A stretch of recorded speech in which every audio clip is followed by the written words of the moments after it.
다음 주제 이겁니다. 뉴스탑10 선정한 5위. 미국은 방금 전에 들으신 것처럼 비핵화 협상 국면에서도 제재할 것을 하는 이른바 투트랙 전략을 고수하고 있습니다. 우리와는 확실히 다른 셈법인데요. 그런데 말입니다. 우리가 왠지 보시는 것처럼 북한에게 좀 뒤통수를 맞은 느낌이 조금은 듭니다. 안치혜 소장. 네.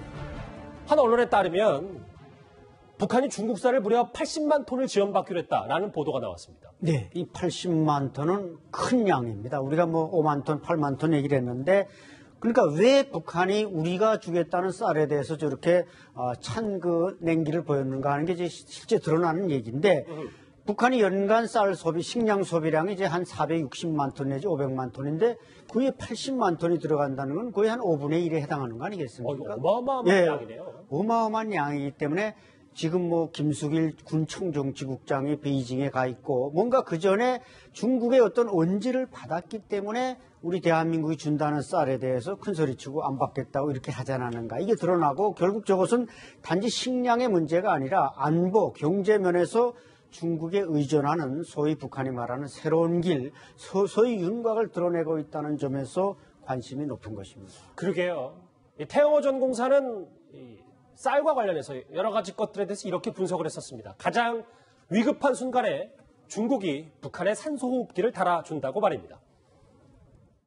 지금 39실 돈도 대단히 지금 바닥으로 가고 있다. 이렇게 저는 판단합니다. 한동안은 버틸 수 있겠죠. 왜 그런가 하면 이 중국이라는 버팀목이 있습니다. 이제 중국이 항상 들여다보다가 진짜 이건 힘든 법이 왔다 할 때는 사소통을 가져다가 이제 붙이는 역할을 하거든요.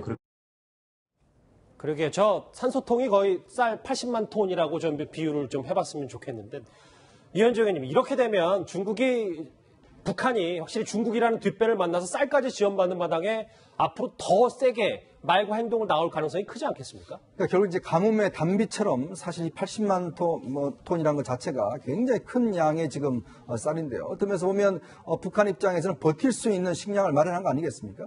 또 하나가 있습니다. 지금 사실은 대북 제재에서 지금 보면 이제 북한으로 여행 가는 거는 사실은 제외돼 있어요. 근데 지금 중국에서 북한으로 여행 가는 게 한 400만 명 정도가 된다고 하거든요. 자, 그렇다면 중국인들이 북한에 가서 하루짜리 관광도 있고 거기에서 풀 수 있는 그 돈도 상당한 양입니다. 자, 그러면 지금 미국에서 막고 있다 하더라도 중국의 관광객들이 대거 북한으로 갈 경우에 이 쌀과 함께 엄청난 사실은 현금을 확보할 수 있는 장치가 있지 않겠습니까? 잠시만요. 그러니까 미국이 아무리 여행 제재를 1년 더 연장했다고 하더라도 중국이라는 숨통이 쌀도 있고 여행도 있는 거네요. 그렇죠. 왜냐하면 이제 중국에서 여행객들이 뭐 하루에 한 8만 원, 하루 당일 여행은 8만 원 정도 한다고 합니다. 그러면 예를 들어 수시로 이렇게 관광객들이 갈 경우는 현금 확보를 할 수가 있는 거거든요. 자, 그렇다고 한다면 북한으로서는 어떤 면에서 보면 당분간은 버틸 수 있는 힘을 얻은 게 아닌가 그런 생각도 듭니다. 자, 그런데요. 우리 쌀은 받지 않으면서 북한은 뜬금없이 북한 매체를 통해서 우리 방위비 걱정을 하고 나섰습니다. 화면 같이 보실게요. 북한 언론에 남한 걱정, 김정우 실장님. 미국은 한국을 하찮은 존재로 여긴다. 불난집의 도적질이다. 이 얘기하는 이유 약간 우리와 미국 좀 이간질하려고 하는 건 아닌가요? 지금까지 북한은 한국을 미국의 식민지라 했습니다. 그런데 문재인 정부 들어서 어떻게 됐습니까? 미국과 북한 간의 회담을 중지했지 않습니까? 그럼 그건 식민지가 아니라는 얘기거든요. 그러니까 식민지로 변환을 못하다가 이제 드디어 변환할 때가 생긴 겁니다. 자, 미국이 방위비 분담금 가지고 한국을 막 하는 거 보니까 거의 너희들이 그 식민지 정도밖에 안 되는 거 아니냐. 그러니까 남한을 수탈 생각으로 대상으로 한다. 그렇기 때문에 너희들 미국 내보내야 되는 거 아니냐. 이렇게 해서 여론을 조성하고 북한 대내 주민한테는 남조선이 니들이 굉장히 잘 사는 나라라고 그렇게 생각하는데 그거 아니다. 미국의 식민지가 확실하다. 이런 거 보여주고 우리 국민한테는 이제 한미 이간질을 하려는 것이죠. 이해가 됐어요. 이게 왜냐하면 방위비 얘기를 언급하는 게 바로 북한이 주한미군 얘기를 하는 걸 건데요. 자, 북한의 주한미군 비판 어제 오늘 일은 아닙니다. 주한미군 행보를 과거부터 온갖 막말을 들이대면서 비판했었습니다. 같이 들어보시죠.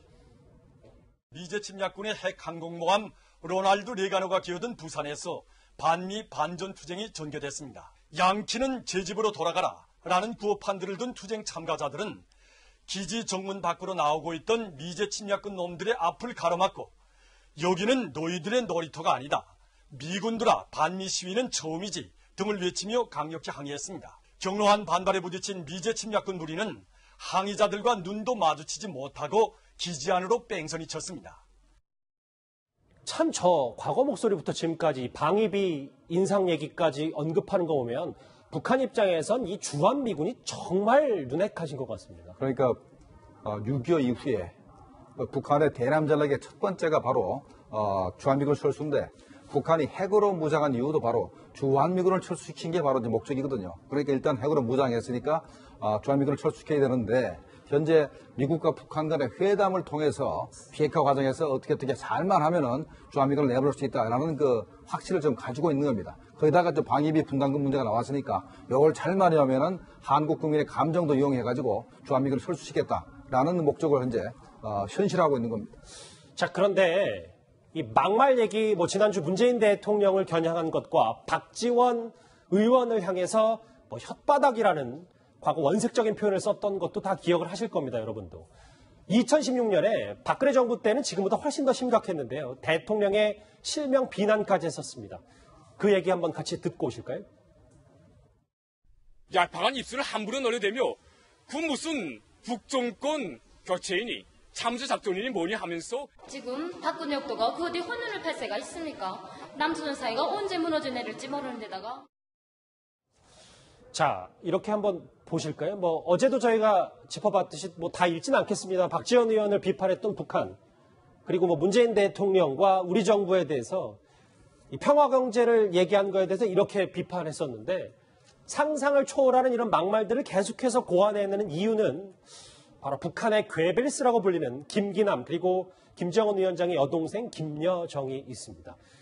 안채혜 소장님, 최근에 이 선전성동부의 역할이 점점 커지는 것 같습니다. 네, 김여정이 거기에 이제 둥지를 틀면서 힘이 커지고 목소리도 높아지고 있는데 사실 김기남 선전선동부장은 70년대 중반부터 김정일과 합류해서 구호나무니 종일봉이니 아주 큰 선전거리를 그야말로 만들어낸 북한판 괴벨스인데 그 밑에서 김여정 제1부부장이 바로 전수를 받은 겁니다. 그리고 선전선동부에는 김일성 종합대학의 소위 수재들이 전부 다 직결해 있습니다. 그러다 보니까 어떻게든 미국이든 또 대한민국이든 외부의 적을 향해서 욕을 하는 것을 지어내는 것은 상상의 나래를 누구나 다 부추기고 있기 때문에 거기서 무슨 절제력이라든지 이런 건 절대 나올 수가 없는 것이죠.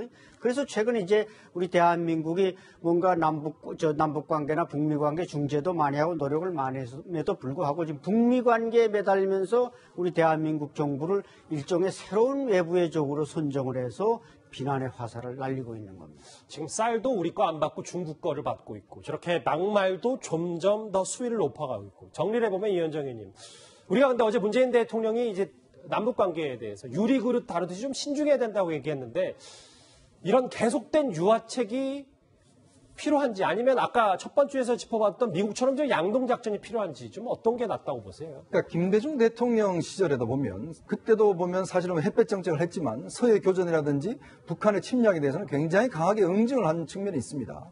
근데 이제 문재인 대통령 들어서 대북 정책 같은 경우에 어떻게 보면 굉장히 인내하는 지금 정책이잖아요. 이게 전략적 인내라기보다는 그냥 인내하는 정책인 것 같아요. 이제 그러다 보니까 북한이 우리의 전술을 다 알고 있습니다. 즉 무슨 소리를 하더라도 남한은 아무 말도 못한다는 것을 알고 있기 때문에 어떤 면에서 보면 정말 고삐 풀린 망아지처럼 저렇게 막말을 쏟아내고 있는 거 아니겠습니까?